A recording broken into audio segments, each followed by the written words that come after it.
வாங்க இன்னைக்கு நம்ம வீடியோவில் இந்த கீரை தாங்க செய்ய போகிறோம். இதுக்கு பேர் குமுட்டி கீரைன்னு சொல்லுவாங்க. இது பாருங்க, இந்த மாதிரி லீஃப் வந்து நீள நீளமாக இருக்கும். இது நல்லா இளங்கீரையாக கிடச்சிதுங்க. இங்கே காட்டுக்குள்ளேயே பொறிச்சிட்டு வந்தாங்க அம்மா. அம்மா தான் வீடியோ எடுக்கிறதா இருந்தது. அம்மா வேலைக்கு டைம் ஆயிடுச்சுன்னு கிளம்பிட்டாங்க. அதனால இன்னைக்கு நான் தான் இதை எடுத்திருக்கேன். வாங்க வீடியோக்குள்ளே போகலாம். ஃபஸ்ட்டு சட்டி அடுப்பில் வச்சுக்கலாங்க. வச்சுட்டு அடுப்பு பற்ற வச்சுட்டுக்கலாம்.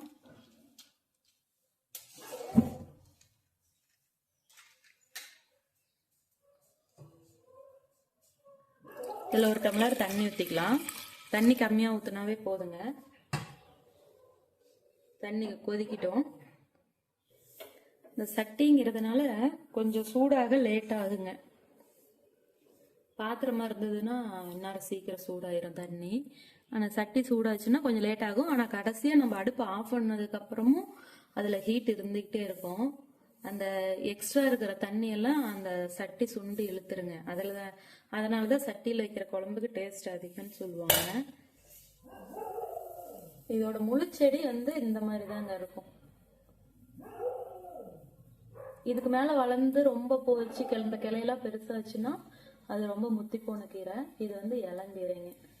இது காட்டிலே இங்கே பிடுங்கிட்டு இருந்தாங்க அம்மா.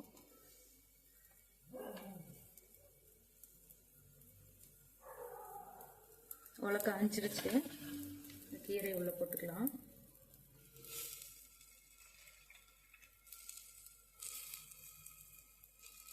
ரெண்டு பருப்பு மட்டும் பூண்டு போட்டுக்கலாம். 2 பச்சை மிளகாய், 2 வரமிளகாய் கிள்ளி போட்டுக்கலாம். விதையை எடுத்துட்டும் போடலாம், விதையோடையும் போடலாம்.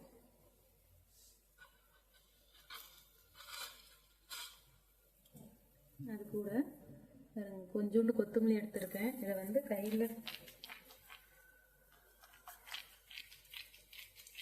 இப்படி தேய்ச்சி போட்டுக்கலாம்.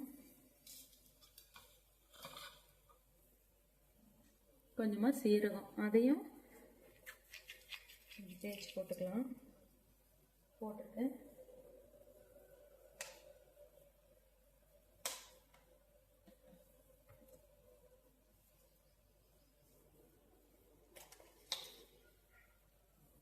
கொஞ்சமாக ஆயில் ஊற்றிக்கலாம். நான் வந்து தாளிக்க மாட்டோம். இது வந்து இவ்வளோ அப்படியே வேக வச்சு தான் நாங்கள் இறக்கிக்குவோம். இப்படியே போட தேவையில்லை. நான் இருந்தாலும் நம்ம மாதத்துக்கு ஒரு 2 இதுலேயே போட்டு விட்ருவோங்க. இந்த மூடி வச்சிடலாம். நல்லா வேகட்டும்.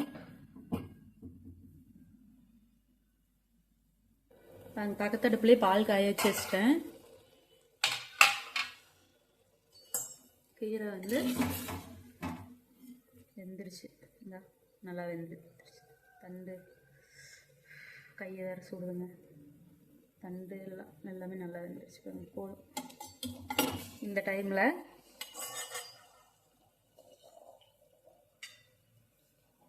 ஒரு கை வெங்காயம் போட்டுக்கலாம். போட்டு திரும்ப மூடி வச்சிடலாம்.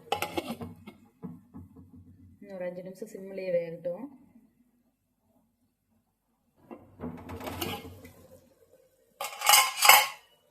வெங்காயம் வந்துடுச்சுங்க.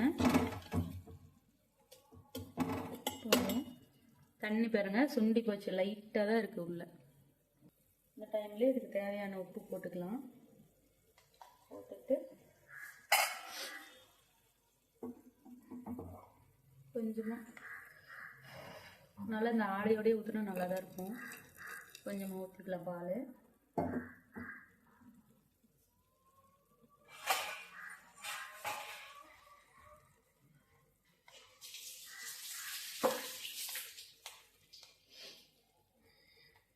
அடுப்பு ஆஃப் பண்ணிடுறேன்.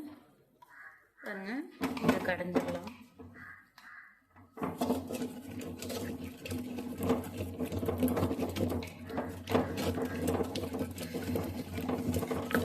இந்த பச்சை மிளகாயோட விதை அதெல்லாம் தெரியும். கடைஞ்சிச்சு நல்லா. இந்தளவு கடைஞ்சிடலாம்.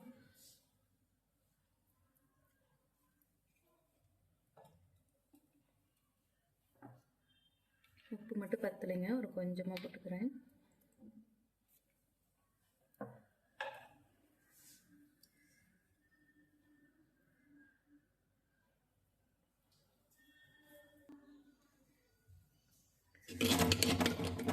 கீரை வந்து எப்பயுமே கொஞ்சம் சுருக்குன்னு இருந்தால் தான் நல்லா டேஸ்ட் நல்லாயிருக்கும்.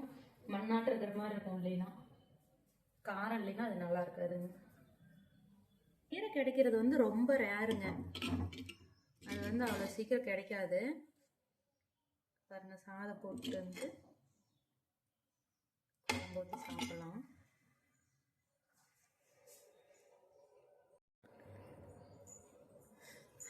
எல்லாமே சூடாக இருக்குதுங்க.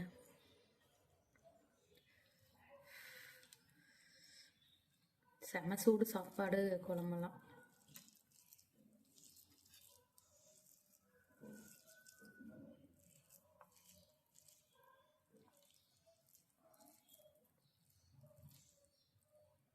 வாங்க சாப்பிட்லாம். சாப்பிட்டு பார்த்துட்டு எப்படி இருக்குன்னு சொல்கிறேன். சூப்பராக இருக்குங்க. நீங்களும் இது மாதிரி ஒரு நாளைக்கு இந்த கீரை கிடைச்சதுன்னா ட்ரை பண்ணி பாருங்கள். மீண்டும் அடுத்த வீடியோவில் சந்திக்கலாங்க. அடுத்த வீடியோவில் கண்டிப்பாக அம்மாவை கூட்டிகிட்டு வந்துடுறேன். பாய்ங்க. என் அன்பான சொந்தங்களே, இந்த குழம்பு போல இனிப்பும் காரமும் நிறைந்த வாழ்க்கை உங்களுடையதாக அமையட்டும். இந்த சேனலுக்கு ஆதரவு தந்த உங்கள் அனைவருக்கும் நன்றி.